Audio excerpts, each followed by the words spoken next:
Você conhece de cor São João 3,16. Porque Deus amou o mundo de tal maneira que deu seu Filho unigênito, para que todo aquele que nele crê não morra, não pereça, mas tenha a vida eterna. Antes da entrada do pecado nesse mundo, Deus já tinha um plano. Se o homem escolhesse o erro, o pecado, Deus enviaria seu Filho para morrer e resgatar a humanidade e levá-la de volta ao Éden restaurado. Infelizmente, muitas pessoas não querem, não aceitam, não acreditam nisso. Mas no coração de Deus só existe uma opção e sempre existiu somente essa opção. Deus sempre quis salvar. Deus não planejou outra coisa a não ser a salvação do homem.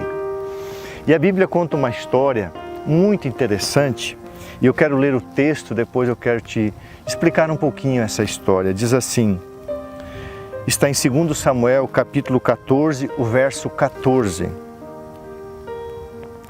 Todos nós temos que morrer. Todos nós somos como águas derramadas na terra, que já não se podem juntar. Todavia, Deus não tira a vida, mas Deus trabalha, Deus cogita, Deus cria meios para que o pecador, o banido, não permaneça longe, arrojado, distante da sua presença. O que está acontecendo nessa história? Absalão, um dos filhos do rei Davi, havia assassinado o seu irmão por parte de mãe, Amon, porque Amon havia violentado a irmã de Absalão por parte de pai e mãe, Tamar. E Absalão foge para a casa do seu avô e lá permanece, arrojado, distante, fugitivo e errante. Passados 2 anos, o coração do rei sentia falta do filho, apesar de tudo que ele havia feito de errado.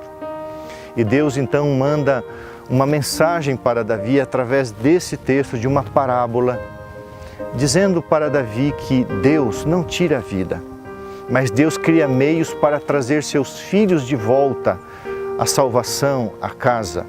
Davi entendeu o recado e então Davi permite o retorno de Absalão. Infelizmente, mais tarde, Absalão se revolta contra o próprio pai. Muito bem, o que essa história tem nos a ensinar? E eu gosto desse texto. Deus não tira a vida, mas Deus cria meios, condições, Deus trabalha para que a pessoa que pecou, que errou, que se afastou dele, possa voltar e possa ser restaurado. Todos somos mortais, todos somos como águas derramadas na terra, que não têm condições de fazer outra coisa a não ser se espalhar. Mas Deus trabalha para a nossa restauração e a nossa salvação. Na mente de Deus, no coração de Deus, só existe uma opção, a tua salvação. E o maior meio que Deus criou, ou o único meio que Deus criou, a cruz, aonde Jesus morreu pelo seu pecado e pelo meu pecado. O que é salvação? Salvação é um processo, onde nós somos libertos da condenação do pecado. Isso aconteceu no passado, na cruz, onde Jesus quitou a nossa dívida. Quando Ele disse, está consumado, está pago, está feito, feito está. Ali está pago, está pago. Jesus pagou o preço da nossa condenação. E então foi ao céu interceder por nós e enviou o Espírito Santo para que nós tenhamos poder para vencer o poder do pecado. Apesar de termos uma natureza caída, a Bíblia diz, o pecado não terá domínio sobre vós. E é isso que me preocupa hoje. Muitas pessoas querem viver a vida cristã com os seus pecados. Não lutam contra os pecados. E em Jesus há poder para a gente vencer qualquer tendência, herdada ou cultivada. Então, nesse momento, o trabalho de Deus, os meios de Deus, é para nos libertar do poder do pecado, porque sempre o salário é a morte, por isso que Deus odeia o pecado. E quando Jesus voltar, nós seremos livres da presença do pecado, tanto dentro de nós quanto na atmosfera exterior, no mundo exterior que nos cerca, que está tudo contaminado pelo pecado. A Bíblia diz: o mundo jaz no maligno, jaz no pecado. Queridos, Deus não pensa noutra coisa. Deus não quer outra coisa.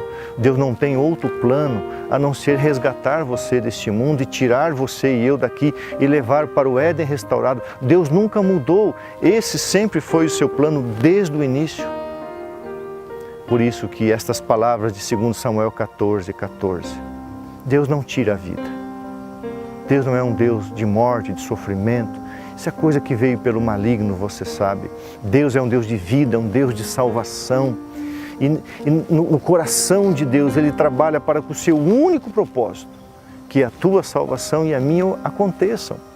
Agora, se lá no passado os nossos pecados foram pagos e perdoados, a nossa condenação foi tirada, hoje Jesus quer nos libertar da influência e da prática do pecado no que diz respeito a viver imerso no pecado. Parece que alguns cristãos não estão entendendo isso. Querem viver com Jesus, querem viver com Deus, com a sua palavra, com as coisas da igreja, mas querem continuar a vida em pecado. Não foi por isso que Jesus morreu. Não é por isso que Ele está intercedendo. Por isso Ele enviou o seu Espírito. Por isso nós temos a influência dos anjos a nosso favor. Todo o céu trabalhando para nos libertar desse poder que hoje está carcomendo a sociedade, destruindo as famílias, arrebentando com a vida de várias pessoas. Quando o Filho vos libertar, verdadeiramente sereis livres. Mas hoje parece que quando nós falamos que Deus odeia o pecado, as pessoas confundem e acham que Deus odeia os pecadores. Não, Deus ama os pecadores. Guarde isso no coração, querido irmão, querida irmã. A única opção de Deus foi morrer por você, interceder por você, voltar por você e salvar você. Esse é o projeto de Deus. Deus não tem outro projeto. Então, que Jesus te abençoe. Que cada dia possamos depender do Espírito Santo, com a Bíblia em nossa vida, lendo, estudando, tendo comunhão, o apego através da oração e falando de Jesus para outras pessoas. Estamos vivendo dias difíceis, espiritualmente falando, moralmente falando, politicamente falando, economicamente falando, socialmente falando. O mundo está indo para a sua ruína final. Mas Deus continua com a sua opção única em pé: salvar você da condenação do pecado, do poder do pecado e da presença do pecado. Só aquele que aceitou a justificação pela fé, que é a absolvição da condenação, só aquele que aceita a santificação pela fé receberá a glorificação pela fé ao ver Jesus em glória e majestade. Que Deus abençoe você nessa jornada. Prossigamos para o alvo, prossigamos em direção ao céu, andando sempre ajoelhados aos pés da cruz de Jesus Cristo, aonde Ele verteu o seu sangue com um único propósito, uma única motivação: tirar você e eu deste mundo e nos levar para a glória celestial. Que Deus abençoe você. Um grande abraço.